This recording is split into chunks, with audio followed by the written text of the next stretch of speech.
ถือเป็นพันธะฮอนแต่ฮอนตักฮอนนักปลาใจออกไปตั้งบ่ไหวแค่ข้าคุณควันก่อนละเข้าดังเข้าหน้าแสบหูแสบตามืดทึกน้ำมันก็แปงกินแหนงนึกไไข่ตายเป็นเหตุอันนั้นนี้ไหลรีบไผบาเจยจมด่าว่ายอลูกก็มีหลายสัมปอหาในบปอปีน้องงามเฮาบ่มีเปิ่งปีเจ็บเปิ่งมองเปิ่นอันดูแผนปกขาไก่นอนตูกมาแงนเต็กปูดเต็กแม่ซ้ำแก่น้อยซื้อเลขแต่งหวยหวังรวยก็จ้อยง่อมใจจ้อยท่านไทยบาหน้าบาตาบาหาดีเสาะจึงบ่ได้เงินทำนั่งกกงกยางคกบ่ดำบอดกรรมบอดสักน้อยบอดตามขอกล่าวเพราะว่า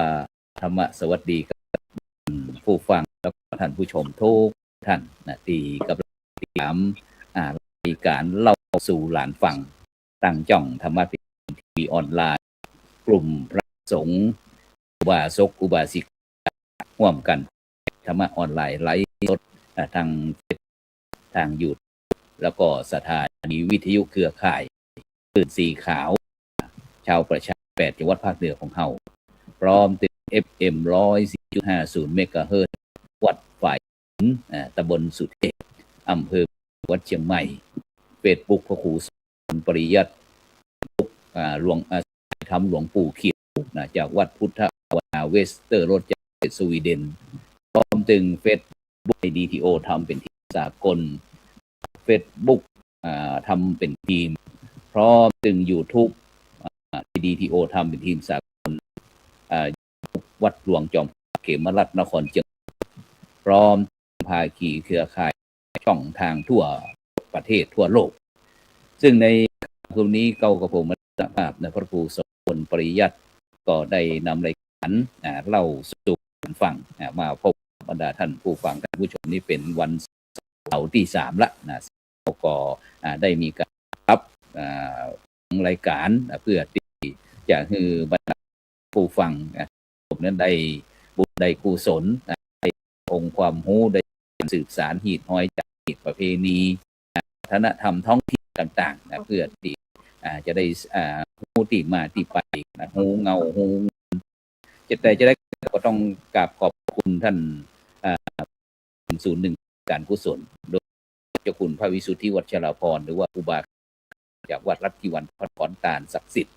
พร้อมถึงมูลนิธิวลีคุณูปมาจารย์ฟูอันตสิโวนะโดยท่านเจ้าคุณพระครู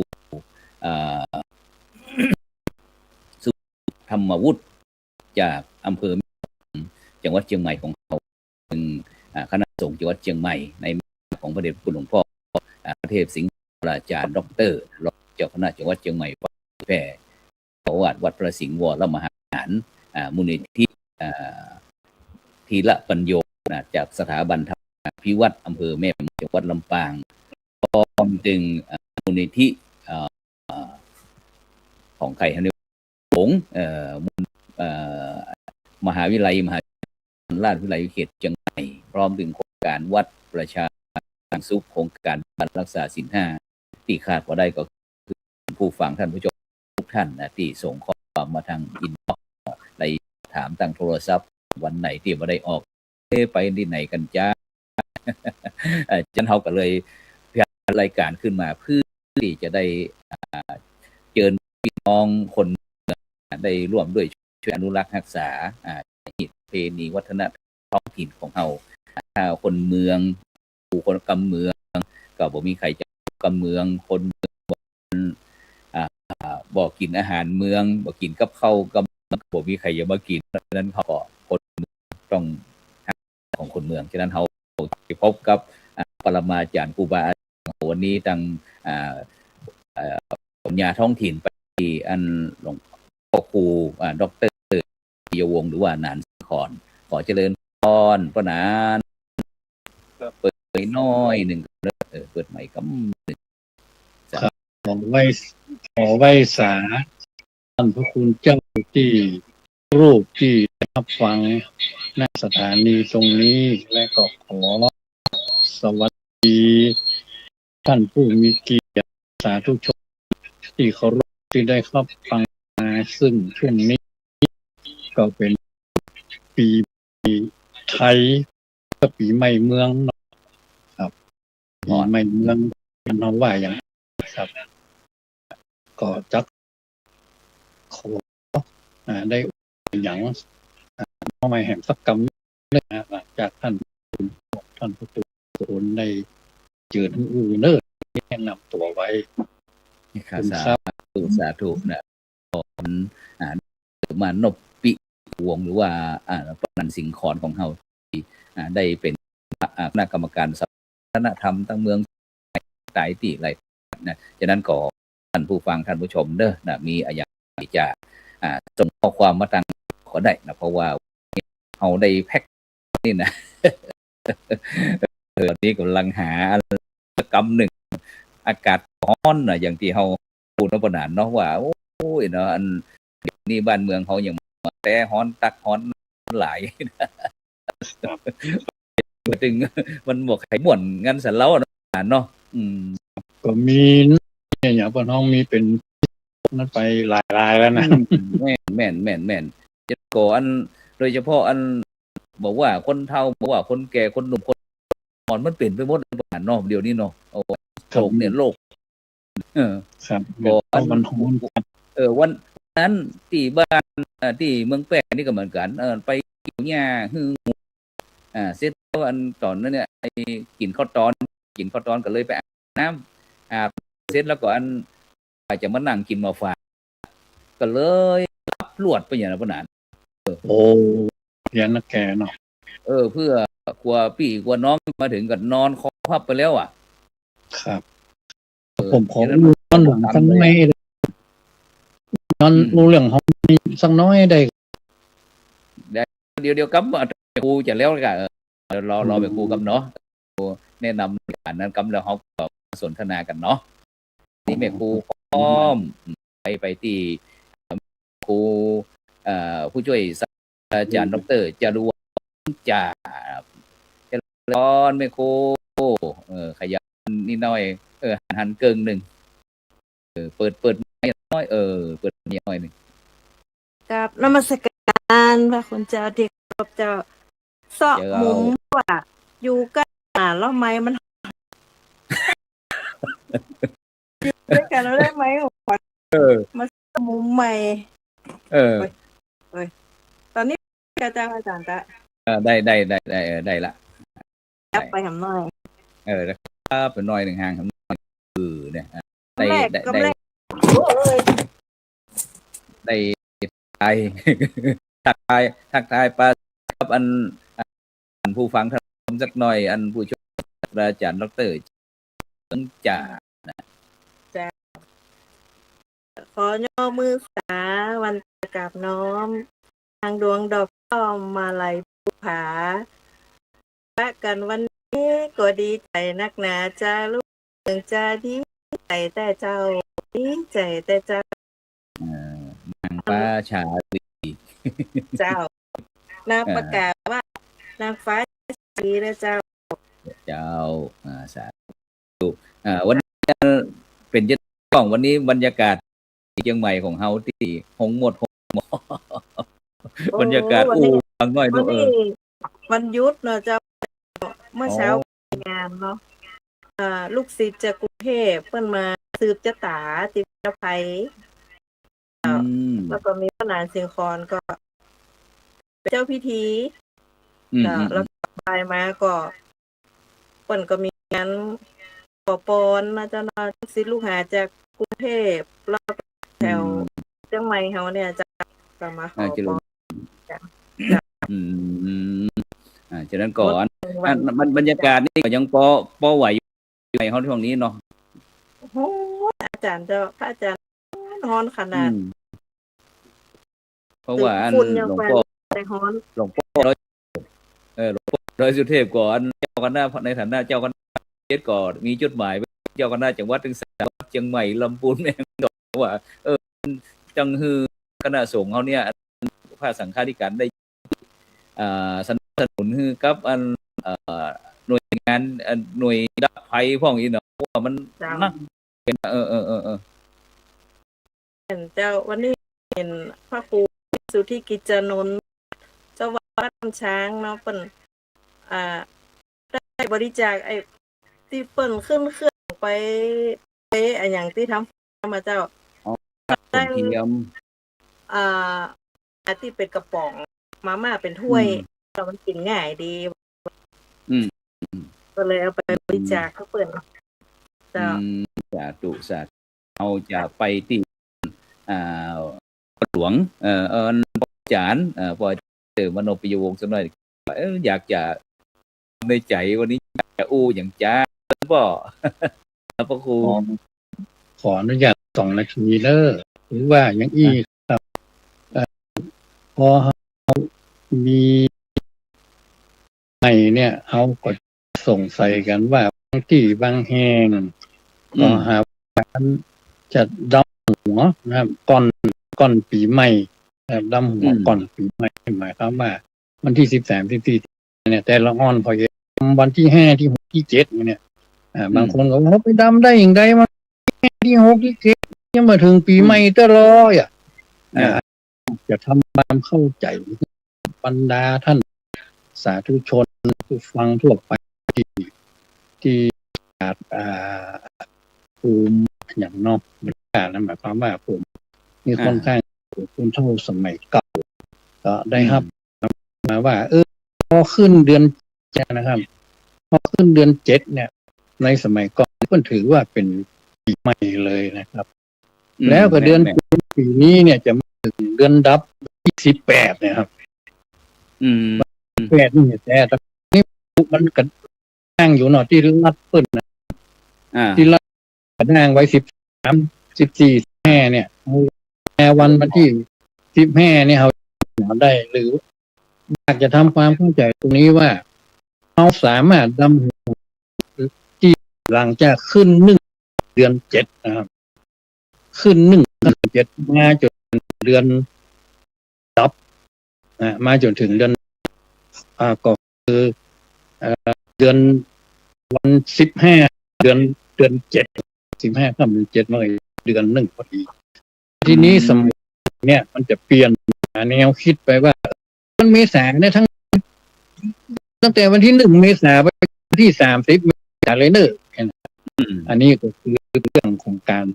เนาะประพฤติจริยธรรมที่ละอ่อนเด็กเขาในยการเนี่ยแล้วเขาบอกพร้อมในวันที่เขาว่าเป็นมงคลนั้นก็เลยเขาจะดำหัวได้ถ้ามันอยู่ในช่วงเดือน7ไม่ได้ทั้งแต่ที่นิยมที่บัดนิยมเดือน8เพราะว่าในเดือน8เขามักจะไปปลูกกล้วยสมัยก่อนนะในเดือน8มันเป็นแน่ปลูกกล้วยเดือน8มันตายปลูกกล้วยมันตายแล้วไงอันนี้คือเรานะเพราะอย่างนั้นเนี่ยแล้วเราอ่อนมันไม่ว่าพร้อมนี่ก็เอาตั้งแต่วันที่1ถึงวันที่30 เมษายนเนี่ยได้ก็ไปกับเปลี่ยนใหม่นะครับเนาะมันเป็นเลิกงานดีสะดวกอยู่ปีใหม่มันแสดงถึงการอยู่ต่อพ่อกตัญญูต่อผู้ตายกตัญญูต่อญาติทั้งหลายดวงที่มีบุญเขาอันนี้ถือว่าเฮาการเฮาจึงบัฟฟิกเป็นบัฟฟิกเป็นเก่าละถ้าเดือนบักเก่าถึงวันที่18นี่มันที่ไปดำที่เปิ้นดำหัวผู้ว่าจะดำวันที่18ดิโอ้มาพอที่18ไปดีได้มันเป็นเดือนดับดำหัวผู้ว่าเนี่ยก็คือหมายแง่วันไหนก็ได้ที่มันเป็นแง่วันเพราะว่าพญาวันคือพญาแห่งวันมันใหญ่พระผู้ว่านี่ก็เป็นพญาเมืองดำหัวว่าในวันพญาวันยอดอากาศเขาก็เลยเปลี่ยนกันใหม่ปึกไปประชุมมาเปลี่ยนต้องเอาในวัน เพราะว่าตั้งแต่ผมเกิดเนี่ยก็ถึงเพิ่นถึงดำในวันพญาวันนั้นอืมแต่ที่นี่แม่ตำหลังนี่มาราจักเนี่ยเพิ่นปี20 ปีเนี่ยทำให้เดี๋ยวเปลี่ยนไปแล้ว20 ปีปีกแม่วันเก่าอีกผมนะบอกแล้วนะเดือนเมษายนเดือนนี้ทำได้นะเท่านั้นที่อะไรนี่มาเนอสาธุอันไปเรียนแม่ครูจะดูหมายถึงว่าอันตะกี้ป้าหนาได้อู้ถึงว่าอันละเด็กละอ่อนใหม่เนี่ยมีถือโอกาสขึ้นมาแอวบ้านแอวจองอีกนะแล้วก็รีบไปทำงานเพราะว่าจะบางทีแห่งเปิ้นก็บ่ได้ยุดเนาะเลยจะถือโอกาสดังหัวกูอาจจะได้พ่องก็วันนี้ก็เหมือนกันนะเจ้าว่าวันที่11อยู่เนาะก็ว่าเปิ้นจะมีเหมือนป้านานว่าจะดำหัวได้บ่อยอ่ะแต่เปิ้นก็เอาการเวลาอันสะดวกมาจากกรุงเทพป้านานก็ว่าเฮ็ดมาเข้ามาแล้วมันก็ดำได้ไม่เข้ามาแล้วนะก็เลยว่าเอามาตกลงกันเอาสะดวกเนาะเดือนเข้าแล้วก็เลยดำหัวครูบาในวันนี้ไปก็พอพัฒนาการเนาะตามยุคตามสมัยอันทุกสิ่งทุกอย่างบางครั้งสามารถที่จะเข้ากับสภาพของสังคมเนาะมันแต่ละยุคแต่ละสมัยมันมีการวิวัฒนาการไปฉะนั้นก็พอได้อยู่ดังพ่อครูแบบพอได้มันจะได้ดำเนินชีวิตในปัจจุบันนี้มันแตกเหมือนกับมันสมัยก่อนบ่มีการมีงานเนาะบ่ได้ออกการออกยองกับเยาเฝ้าเรียนอยู่กับปอกไหนมันก็บ่ได้ไปไหนแล้วก็สังคมเกษตรก่อนเป็นสังคมเกษตรเป็นสังคมอุตสาหกรรมแม่นมันก็สังคมอุตสาหกรรมเพราะว่ามันเมื่อถ้างานนี่น่ะเปิ้นก็ต้อง 4-5 วันนี่น่ะปั๊บนี่น่ะพวกครูไม่ครูในแจ้งเสียผู้เสียหายเพราะว่ามันเป็นลงทุนน่ะแม่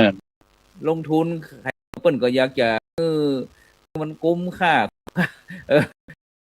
แล้วเขาก็บอกจ้างอยู่ว่าจะได้อ่อนมันก็อย่างนี้ก็หันอยู่ถ้าเป็นคนรุ่นแต่ก่อนนี่เปิ้นบอกถ้าปีใหม่แล้วถ้า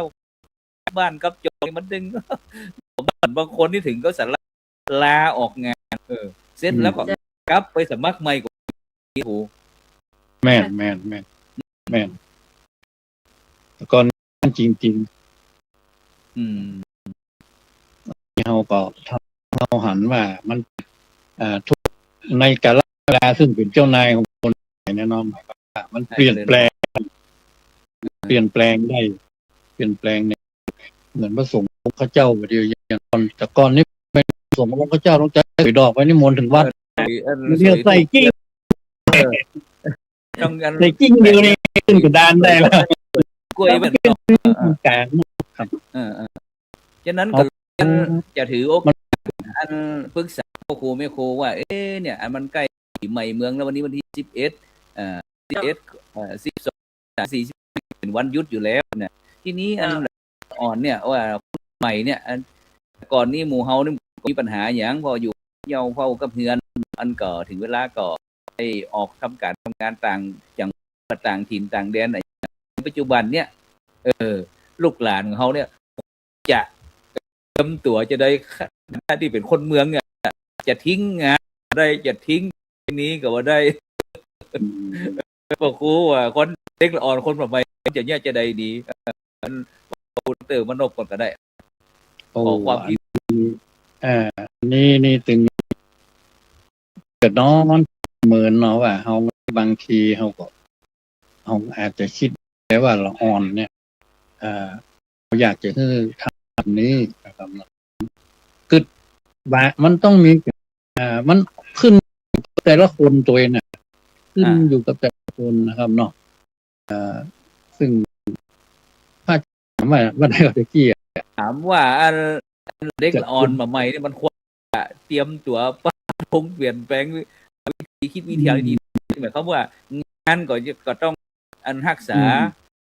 จา ประ ฮี เพณี เพนี้ก็ต้องสื่อสาร แบบนี้นี่ จะได้ดีเด็กละอ่อนมาใหม่ นี่เอ่อระยะหลังนี่เนาะมันไอ้กตัญญูทำนะครับถ้าเอามาไม่ได้ แม่น ก็ต้องวางแผนมาไม่ได้หรอกวางแผนพ่อแม่ด้วยการโอนการหรือว่าโอนเป็นแนมเขามีหนังสือให้อย่างเรามันก็ต้องเป็นแสดงออกอยู่ดีนะ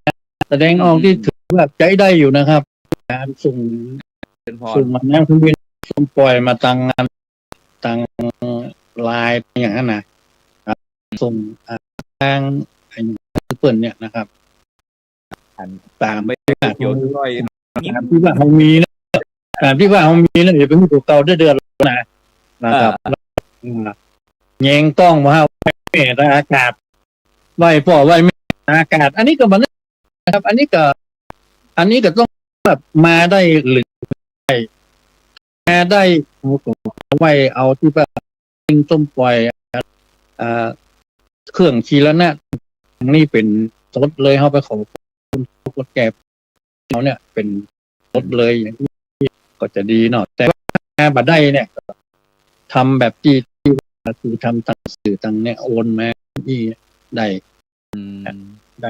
คือเตรียมวางแผนไว้2 อย่างเนาะวางแผนไว้สุดมาได้กับปรับตรงเลยถ้ามาได้กับปฏิบัติทางอากาศไหนมันก็เป็นยุคใหม่ใจดำหัวออนไลน์กะดำหัวเลยครับไหวกับผมเคยไปหลายงานนะครับเจ้าภาพมีใครน้องกระแตนะพวกสหรัฐอเมริกาเพื่อกับไปแกกันหน้าไปตรงอันนี้จะได้พอว่านี่ก็ขอแต่งเรียบร้อยอย่างนั้นครับอันนี้ก็ถือว่าดีนะจิตดีย่อมดีเนาะอันนี้ก็ว่าในแนวนี้คิดร้ายเนี่ยตามยุคตามสมัยนะใช่ครับใช่ตัวยุคไว้พวกแม่ที่ปางเนี่ยงานยุคน้ำมันลิตร4-5อีเนาะใครใดแล้วนะโอ้ครับแล้วร้อนจมโอ้เติม5,000เนี่ยก็ไหวเลยหมดเลยเนาะน้อยนะกลับไปอีกนี่จะต้องเป็นหมื่นแน่หรออินดูมันอยู่บางบ่อสมุทรสาครอย่างเงี้ยน้ำมันแห้ท่านดูครับมันเติมน้ำอย่างเดียวนะมันกระแตกนะแต่มัน5,000 ฝ่ายได้100 ลิตรเนี่ยไปครับนี่หนึ่งนะเดี๋ยวนี้น่าจะเป็น1,200 1,300พุ่นเนาะต้องขึ้นที่ไหนฮะที่ไหนครับเชียงใหม่มาเมื่อนี่แหละโอ้แน่นอนแน่นอน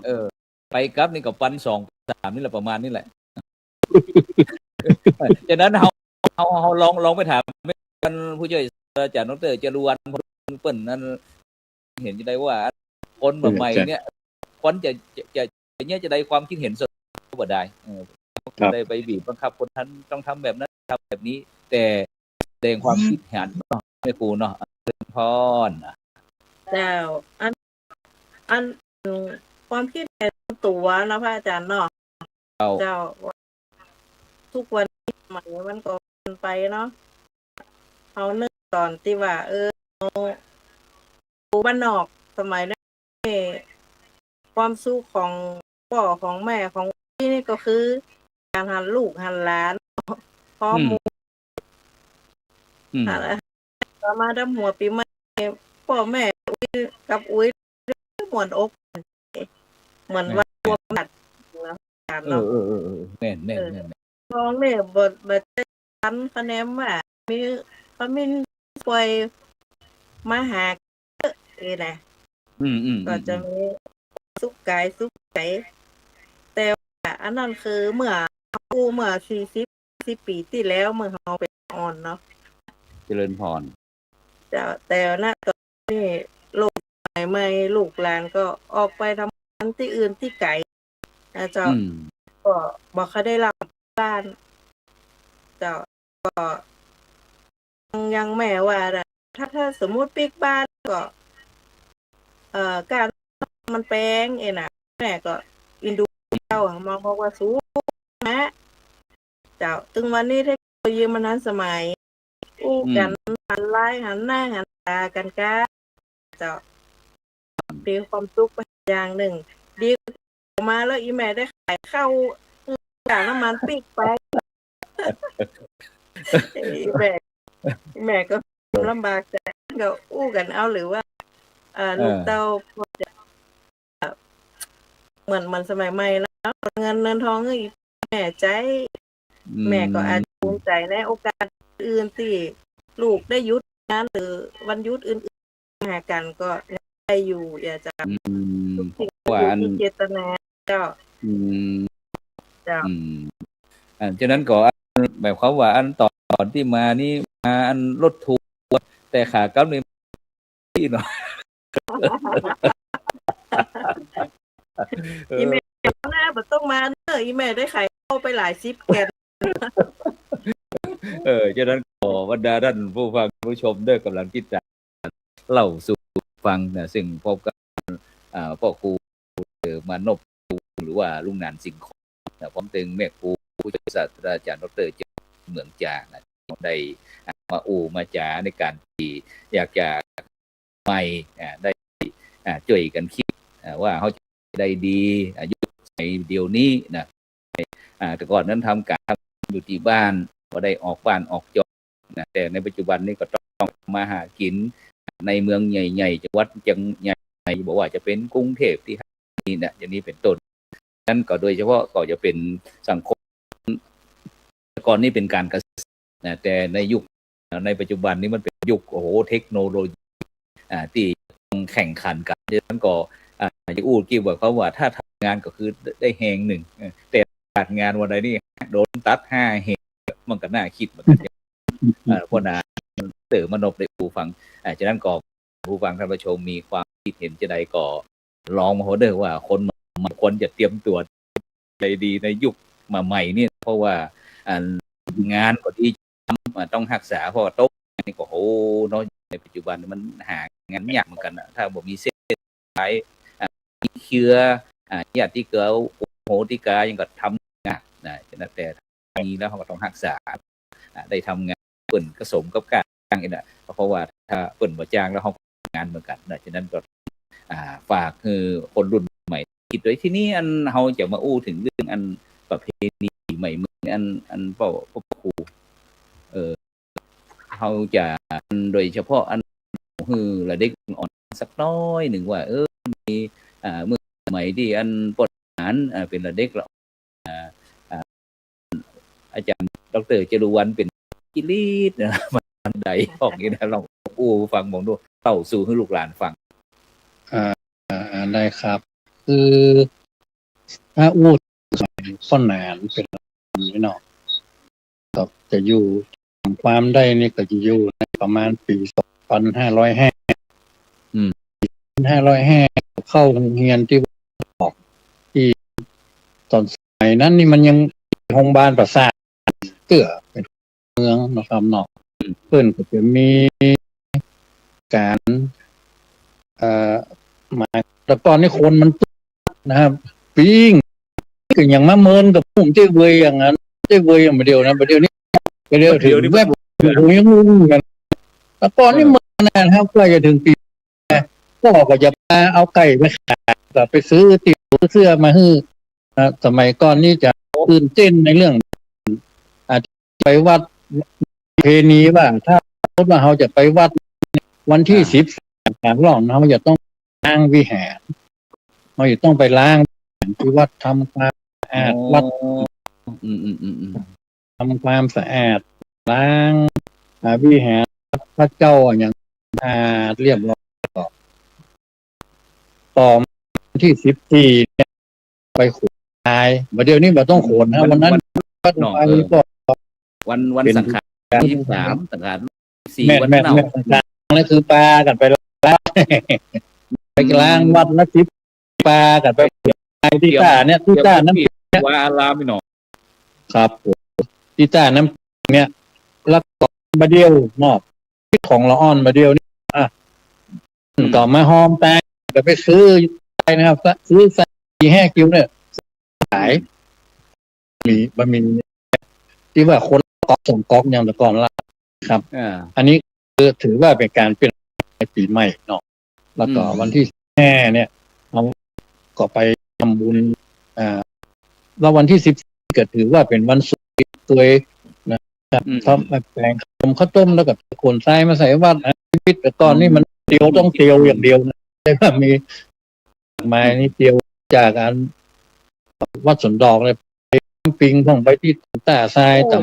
ำมันเหมือนเดี๋ยวไก่มันนานไก่ครับไก่เตียวไก่เลยแล้วก็ไปขนนะแล้วก็ปากว่ามันก่อนมาเล่นแท้เนี่ยก็แปลงนะครับมันหลายเนาะแต่ทั้งที่สมัยละอ่อนนี่นะมันมีประชากรของประเทศไทย30 ล้านเนี่ยวิดีโอผมเท่า10 กว่าล้าน70 กว่าล้านก็นี้ก็เปลี่ยนไปอย่างเมื่อกี้ว่าจังหวัดประมาณล้างโดยหายแสบวันที่13 ล้านมาครับพระเจ้าวันที่4แปลงขนมเรียวมันก็มาแปลงขนมแล้วซื้อเอาครับซื้อเอาแล้วไปแจกเรื่องเราบอกคนซ้ายแล้วอย่างมันคนซ้ายแล้วต้องแจ้งรู้มาหาว่าได้ก็มันได้มันเป็นประเพณีมันเพราะว่ามันปรับประเพณีแบบ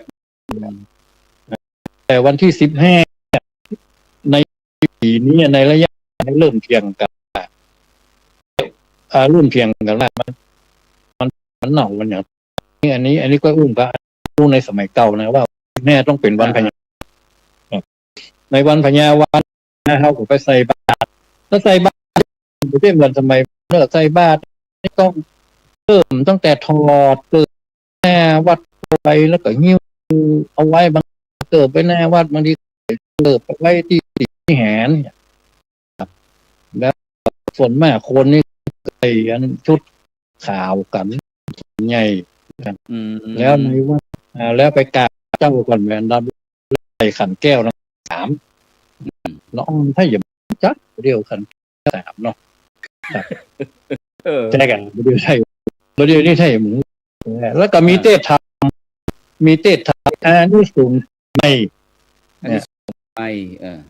นี้ส่งปีใหม่เนี่ยในทำนะในนี้ทำนะโอ้ถ้าพวกอันนี้มันต้องเป็นชั่วโมงครับก็เลยมันมีแค่ฟังทำปีใหม่แล้วก็ดำทุกเจ้าก่อนกูน้องๆเจ้าหลานเรียนฟังว่าเพื่อนเนี่ยที่ไหนทำหัวทุกเจ้าเสร็จแล้วเนี่ยก็ถึงทำหัวพระเจ้าเนี่ยทำหัวพระเจ้าแล้วก็มาดำทุกเจ้าตู้หลวงเจ้าพระเนรเถียนน้อยเสร็จแล้วก็มาดำคนเฒ่าคนแก่ครับดำหัวคนแก่แล้วก็แจกขนมคนที่กระตะที่ตู้ขนอย่างที่เพื่อนมานั่งขอที่อันวิหารนั่นเลยเป็นที่ชีวิตนะครับแล้วก็ยากนะตอนบ่ายกับปลาไปดำหัวตัวนี่ดำหัวตัวลูกค่ำเลยนะนี่ก็จบละชีวิต1 วันในครับย่อๆในสมัยก่อนเป็นอย่างมัน2,505นับตั้งแต่5ที่ผมจำความได้ก็ได้เสื้อไม่สักหน่อยไม่ใส่นี่จะต้องไปเท่านั้นปีใหม่เท่านั้นแล้วไปขายนะแล้วไปขายหมูขายพวกแม่รุ่นใจมันน่าสงสารลองไปที่แม่วันขยับเขาหน่อยหนึ่งเยอะวันถ้าจะกว่าเขาหน้าอันอู้ออกมามือหันแม่สบายหันหน้าจะคนหันแม่มาหันน้อยเนาะเพราะว่าห่างกับนางฟ้านี่ไป16 ปีจะมันก็2,510 บาทเนาะจะต้องเป็น น้อยนี่ก็จำได้อีแม่บอกว่าพอวันที่13เข้าใจสู้เขาเข้าใจตื่นเจ้าไปพอปูสังขารอีหรอ สังเข้าใจไปขารเนี่ยสังขารนี่หรอเจ้าไปอยู่ปืนเก้ามาแค่อีหรอ เออ เขาก็บอกว่าเจ้ามาเจ้ที่บ้านก็มันก็บ่จริงไงนะพระอาจารย์เนาะ เออ ต่ำน้อยเดียวกำลังมีความคิดว่าเอ๊ะแล้วเราจะไปอยู่ปืนนั้นจะได้เนี่ยความคิดเราอ่อน อ่า พ่อแม่ก็บอกกันที่จริงเพิ่นจูงเฮาตื่นเจ้าเนาะพระอาจารย์เนาะ อืม ได้ อืม ทำความสะอาดบ้านจองนี่ก็จะเปิดว่าเหมือนวันปีใหม่อย่างเงี้ยเนาะทำความสะอาดปีใหม่แล้วก็ส่วนใหญ่ปีในก็จะได้ผ้าไหมเสื้อหนึ่งเจ้าว่าอาจารย์แม่ก็จะซื้อเสื้อไหมเตียวไหมนี่นะปีได้เดือนหนึ่งเขาก็ไปทุกอยู่เหมือนกันแล้วพระอาจารย์ได้แล้วก็ตัวแม่เปิ้นไปเนี่ยจะเป็นเปิ้นไปตามขันข้าวอีเนาะคนตายแม่อุ้ยอะไรอย่างก็ตัวปล่อยแม่ไปวัดไปอันวันฝนซานึกถึงอุ้ยตลอดเนื่องจากสมัยก่อนเน่นไปขนทรายที่น้ำยมเจ้าวัด อืม เจ้า เป็น ไปขนทรายไกล แม่ครูจารวันนี้เป็นอันไออยู่ในเมืองแปร่เนาะ เจ้า เป็นวัดอย่างก็สถาวัดก็ ไม่ ใหม่ เจ้า อยู่สถาวัดอย่างก็ โอ้เจ้า หนองใหม่เจ้า แล้วก็จะได้พ่องผลซ้ายสมัยนั้น ปัด เอาลอง โถ อู้ฟัง นักว่าอาจารย์ที่น้ำยมพะนะเล่นน้ำก่อนเหรอก่อนจะคนตายอ่ะ อ๋อ แล้วพระเจ้าก็เอาขันเงินไม่อุ้ยไปเอาขันเงินไม่อุ้ยไปหายยอมว่าข้าเจ้าเมาไปเล่น ไปเล่นน้ำอยู่เปิ้นรุ่นก็เล่นพอไปถึงเอาซ้ายเต็มไอ้ขันเงินจะปิกตายไปว่าปรากฏว่าขันเงินไม่อุ้ยหาย นั้นแล้วซื้อแต่หรือยัง จะขันเงินแต่เนี่ยแหละ นั่น ไม่อุ้ยตี โดนไปปราบเนาะ เอาใส่คือว่ามันก็มั่วอาจารย์ปักอย่างเนาะแห่ไม้กำไม้อย่างก็ตามภาษานะเจ้าเบิกคนใหญ่ แล้ว ไป ก็ถามหน่อยครูอันสมัยก่อนนี้อันเมืองแปร่คนเฒ่าแก่เป็นครูฟังว่าเวลาปีในเมืองของเฮาเนี่ยอันจะหันมันคนทางเมืองแปร่เขาข้าน้ำเขามีปล่อยใส่อันทำเป็นอ่องอีเนาะอันเป็นเอาใบตองกล้วยไปวางตามหัวอันประตูบ้านประตูจ้องเข้าไฟหัวบันไดที่ทุกทางเป็นขอสุมมาประเดี๋ยว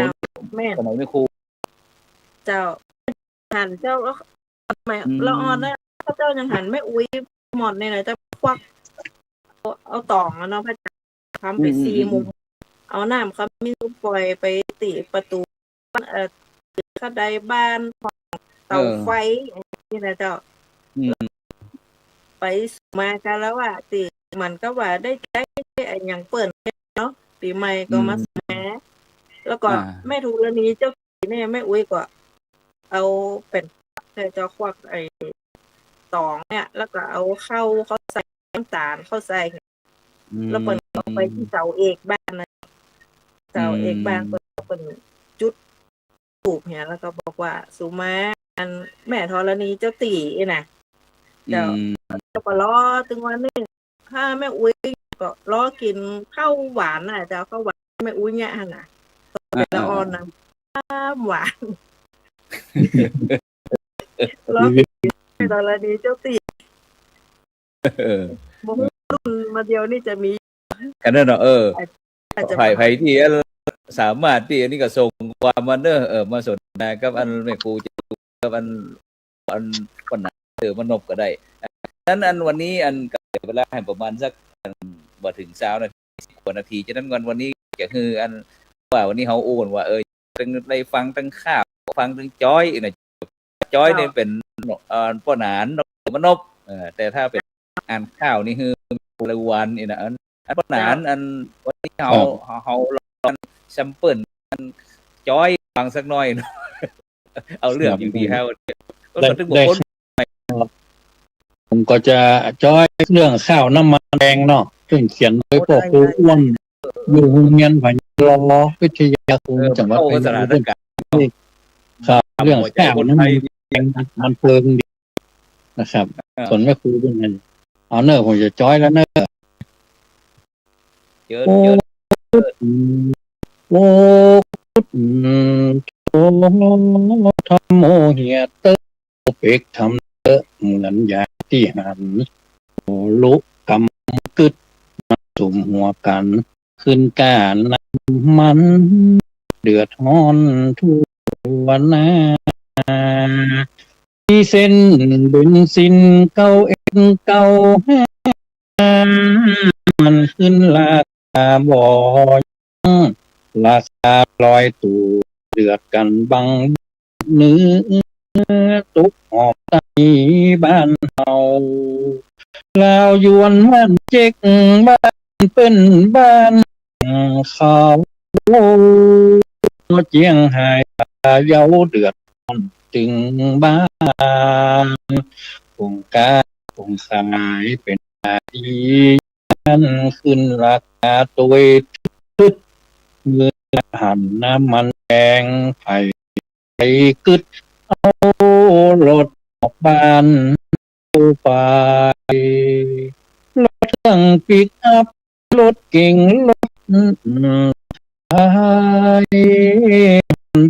หุ่นใดนิดสั่นตึงเสียงรถอีซูซูโฟวินสีเสียงแอร์เย็นซุยๆ เข้าปั๊มน้ำมันค้างอุ้ย200บอกขึ้นไม่จะตึกกำนักก็ซ้ำบอกว่าจุดเผื่อกาบ300 บาททุวันเงินมือถือก็ซ้ำมาจวน300พอดีแม่นตัดกำกาไฟกาสาลับแก๊สมาเสียงพอดีเป็กตุบวชพระอับสมบัติผีเงินใหม่ก็มีแต่งงานบ้านใต้บึดบ้านไก่บึดบ้านไก่ตั้งทำบุญพี่น้องเรื่องการผมจึงขอร้องด้วยกันก็สังตาบุญกามารถช่วยกันอุดนั่งไปทำบุญกรรมเข้าถ้าไปหลายยิ่งหนุ่มเท่าประหยัดน้ำบ่อน้อยถ้าไปกันน้ำมัน500โอ้เป็กโซเนินายโอ้เป็กยิ้มหมู่เฮาจะจะมาบอกไว้ถึงข้าแลเจ้าจะมาวอดถึงข้าแลเจ้าขอบคุณครับตัวอย่างมันครับ นี่เป็นห้องว่าจอยเนาะซึ่งจอยเนี่ยอันขนาดอันอยากจะสอบถามน้อยหนึ่งว่าเวลาเปิดจะจอยเปิดจะใจในพิธีในการในงานจะได้เพื่อเด็กอ่อนคนมาใหม่หัวเวลาจอยมันจะต้องใจการใจงานแบบนั้นแบบนี้นะลองป้อนหนานช่วยขยายครับที่จริงนี่มันจะจอยได้เกือบทุกงานนะครับจะเป็นงานศพงานขึ้นบ้านใหม่เนาะมันอยู่ที่สำนวนเนาะเช้าจะจอยก่อนเจ้าบ่าวเจ้าสาวมันก็จะมีแล้วก็งานเช้าจะจอยงานศพไอ้กรรมบักเก่าที่กรรมข้าเป็นแบบเก่าๆนะผมคิดว่าครูคงจะได้ยินนะที่ว่าควายจ้างม้าตายแล้วหนังลูกคนยังเอาใจกันได้จากกำผมเล็กไส้ยังนำเอาไปกินตอง อันนี้เอามาใจในงานศพนะครับเปรียบเทียบว่าคนเนี่ยมันเหมือนโดดอย่างนี้เนาะมันสู้เนื้อหนังหมาที่งัวควายตายแล้วได้ อันนี้เพิ่นก็จ้อยได้นะครับ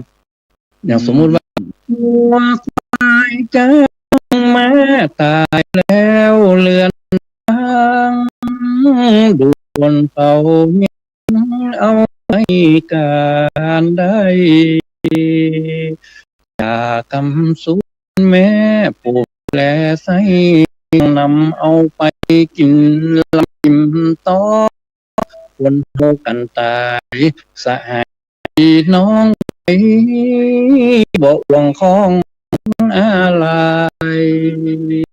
สุดกระดูกหัวไอ้กว้างเหียตา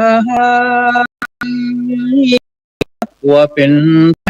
เป็นผีหลอกบ้านเป็นผีหลอกบ้านอย่าครับ อันนี้ได้หนึ่งงานศพแล้วเนยเนี่ยได้เจี๊ยแล้วเนย ยอดสุดยอดวันนี้เราฟังอันพ่อนานดร.นพปิยวงศ์ว่าพ่อนานสิงห์ขอได้นำจ้อยเกี่ยวกับเรื่องเพิ่นบอกว่าสามใจใดโดยเฉพาะอันในปัจจุบันจะไปประมาทราษาเรื่องบอกว่าเรื่องคิดก็มันแน่บ่นอนเม็ดแก้ก็จะขึ้นอีกนะพ่อนานนะแกเหมือนกันฉะนั้นเฮาอันเดี๋ยวเฮาฟังจอยข่าวของเนาะไปฟังข่าวที่แม่ครูผู้ช่วยศาสตราจารย์ดร.จรวนเหมืองจ่าได้อู้เรื่องอันปีใหม่ปีใหม่เมืองก็จะมีข่าวเกี่ยวกับปีใหม่ของเขาสักน้อยก็จะดีเจอเลยป่ะไม่เจ้าอันเอาเป็นตำนานวันสงกรานต์เจ้าพระอาจารย์เนาะได้เป็นว่าเสียงสนอไพเราะจังนะออกแต่ฟังแล้วใจคิดถึงยายข้าเองนะอันคุณเจ้านะคอมเมนต์เนาะวันนี้ก็ปีใหม่นะเจ้าก็เลยจะเอาข่าวตำนานสงกรานต์หรือในเมืองเฮามาให้กันฟังนะเนื่องจากว่ามาได้แต่งไว้เมื่อละก็ว่ายังมาใจอยู่เดินทางนะเจ้าใจเลยยอหาไว้กราบนบหันตีเขาลบผู้ฟังตั้งหลายเรื่องเก่ากี้มีมาเป็นสายเล่าตาทยายเอาหลายขั้นตำนานสงกรานต์เอาสั้นๆเอาหมอกหมอนงานสันเล้ามีตั้นเศรษฐีมั่งมีเตื้องบ่มีลูกเต่าสักคนท่านแสนโศกบ่ได้สนมีลูกสักคนยังมาอยากบ้จึงไปบวงสรวงปูจากับไอ้ตีปืนต้นไทรหิมน้ำใจเอ็นดูหวังจูกำช่วยองค์อินปูจาว่าล้อมใจน้อมทวินประทานชีวิตลงสู่โลกแลเป็นลูกเศรษฐีตีเก่งกาผัวทั้งปลานั้นหูจื่อทางบานกลุ่มส่งยูพ่อแม่จื่อสู้มีบุญฉลาดเลิศล้ำช่วยกันหนุนช่วยเกื้อกูลพ่อแม่แก่เรียนหูวิชาต่ำหาแบบเบาใส่เทพห่วมสามภพตีเรื่องละบือเจนจบตัวล่าโลกาภาษาสัตเจนจับแต่หนาเมื่อเจนจาภาษาถ้อยเท้าประบิวผมจื่นบ่อน้อยจึงมาก่อยพ่อจันมาตัวไอ้ปัญหาตีคานั้นเดิมพันหั่นเปลี่ยนเอาว่าภัยการเพื่อตัดเสียนเขาน้อมนำฮับเอากำตาวันคำถาม3 ข้อฮือตอบสั้นเวลา7 วันฮือยามเจ้าเตียงแรงยามแสงทรงยูราศีจอดจุที่ใดคำตอบแล้วฟังมาขานไขอย่าฮือเสียไปส่งกับกล่าวอ้างไปธรรมบาลดวงมารบินบางเสาะหาหนทางตอบเต้า6 วันผ่านไปใจปอปวดร้าวคำตอบบ่กล่าวตั้งใดจึงหนีหลีกเล้นตื่นเต้นในใจ ไปลบอยู่ในปืนไม้ใหญ่กว้างเสียงผู้จาภาษาอยู่ข้างคำตอบเข้าต่างแน่จ้า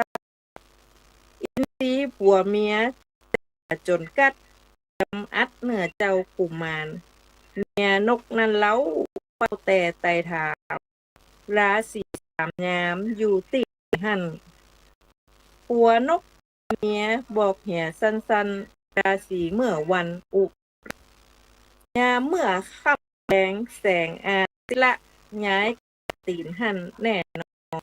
อันว่าเมื่อเจ้ายามไปลงก่อนราศีบางออนนั้นอยู่ที่แน่มาบานฟังเกรงกล้าไปวันตาท่านเต้าบอกจุดประสงค์องค์อย่างฟังเท้าคำตอบเจ้าชัดเจนสัญญาให้รับเสียนตามเกณฑ์พร้อมประเคนธรรมบาลเจ้าแต่มีปัญหาให้ลูกเป่าเพราะเสียงของเฮามีตกแผ่นดินแม้เพียงน้อยนิดมีลุกขึ้นเป็นส่งคืนท้องฟ้าฝนมาบ่ไหลน้ำตาดินทรายจะหายไปเสี่ยงโจ่งลงทะเลน้ำจะหายเกลี้ยงบ่มีอย่างเพียงแต่เล่าจึงฮ้องที่ดานั้นมาแต่เจ้าเปลี่ยนวันเฝ้าเสียนไปที่ดาน้อมรับคำนับด้วยใจพบปีเมื่อใดจึงเปลี่ยนเข้าแห่รอบทักษิณทวีเฝ้าบ่ฮืดเฝ้าถึงฟ้าพบรอบปีมีเมื่อยล้าเอาเสียนค่าเป็นวนจึงเป็นสมมุติโลกหนึ่งหนเป็นสากลใหม่เมืองลามหาการสุขสารตัวหน้าตัวอังพาลาม่วนซอยบรรยายจากไม้คึกคักใจอวดอ้างงานสงกรานต์ครับเต้าอี้เต้าสู่กันฟังก่อนแลนาเลยเจ้าอันนี้นั้นนะเจ้าตำนานมาสงกรานต์เป็นนะเจ้าตำนานการปีใหม่นี่เนาะที่อันเป็นข้าวซึ่งโดยเฉพาะได้ไม่ครูอันลองเล่าเรื่องอันว่าอันที่ตะกี้ได้อู้ถึงเรื่องธรรมบาลมานี่เนาะเพื่อคนรุ่นหลังเพิ่นอาจจะบ่ใครมีเวลาไปฟังเทศน์ฟังธรรมที่อันวัดวาอารามเหมือนปนานสิงขอนก็เลยเป็นอันประวัติสุขปีใหม่เมืองเฮาได้เป็นจะได้ใช่นะแม่ครูพอจะอันช่วยขยายสักน้อยได้ก็เจ้าช่วย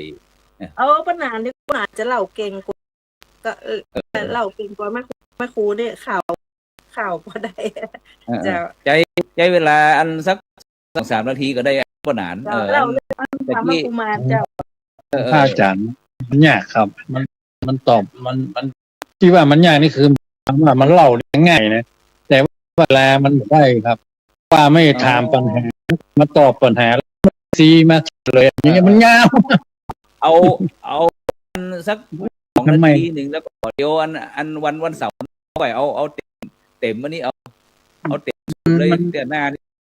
มันย่อแบบให้เป็นเลยฮะมันย่อเป็นเลยเอาย่อก็ได้เจ้าว่าได้คือคนหนึ่งนะจะก็มีเงินมีทองปะนักแต่โพสต์ว่ามันมีลูกถ้าได้ลูกก็บ่มีก็เลยไปขอต้นไทรไปไหว้บนต้นไทรว่าโอ้ขอบวงสรวงว่าขอปู่จักก็ไหว้ขอส่งลูกมาให้คนเตอะนะพระไสเนี่ยก็อินดูหาเพิ่นมีศีลธรรมนะเจ้าไปเจรจาอู้ว่าความอินว่าอินดูเปิ้นเนอขอเปิ้นส่งลูกมาให้คนเจ้าอันนี้อู้เนาะพอส่งลูกมาเนี่ยก็ได้ตั้งชื่อว่าธรรมบาลนะเจ้าธรรมบาลนี่ก็เก่งไปศึกษาวิชาอย่างสามครบในหูหมดจนเป็นหูภาษานะส่วนคำนี้ก็หูภาษาเก่งคำนี้ก็มีเท้าก็มีระบบกะหูว่าก็ธรรมบาลนี่มันเก่งแต่ก็เก่งแต่ก็ลงมาฟ้าเจ้าลงมาอู้กับธรรมบาลเนี่ยว่าค่าขอต้อยปัญหาสัก3ถ้าตอบ ในก็ตัดค่าไปตึกเจ้าเราหมดตัวไปแล้วแม่ มันเป็นร้านแบบ แม่ครูขว้างปัญหาไว้แม่ครูขว้าง3 ข้อไว้เพื่อที่บรรดาท่านผู้ฟังท่านผู้ชม อันวันเสาร์หน้าจะได้มาตอบคือเฮาเนาะแม่ครูจะขว้างปัญ ที่ หาไว้ครับ ที่ผมถาม เจ้า ปัญหาอันยาอินว่าจะได้อันแม่ครู ปัญหา เจ้าปัญหา3 ข้อนะ ขว้างปัญหาไว้ปัญหา3 ข้อบอกว่า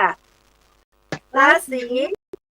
เจ้าอยู่ที่ใดตอนเที่ยงอยู่ที่ใดแมลงราศีอยู่ที่ไหนเจ้าถามธรรมกุมารไว้เจ้า ฉะนั้นน่ะนอกจากที่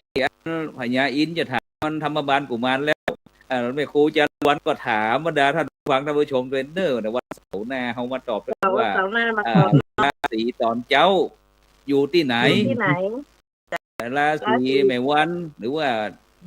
วันนี่เนาะอยู่ที่ไหน แล้วก็แมลงคืนอยู่ที่ไหน3 ข้อด้วยกันฉะนั้น เขาจะมาเฉลยเสาร์หน้าเนาะพระอาจารย์เนาะ ไม่วันศุกร์นะวันเสาร์หน้าเฮามาอูกันต่อแล้วก็คือปนานมาพูดถึงเรื่องแบบละเอียดเล่าสู่กันฟังเนาะเล่าสู่ให้ลูกหลานฟังว่าอันประเพณีเมืองเฮาเนี่ยอันมันมีประเพณีสงกรานต์จะได้เนาะแล้วก็เขาจะได้พูดถึงเรื่องอันแฮมลาที่จะได้มาอูกันวันนี้ก็เวลาหมดเวลาต้องขอบคุณอนุโมทนาปนา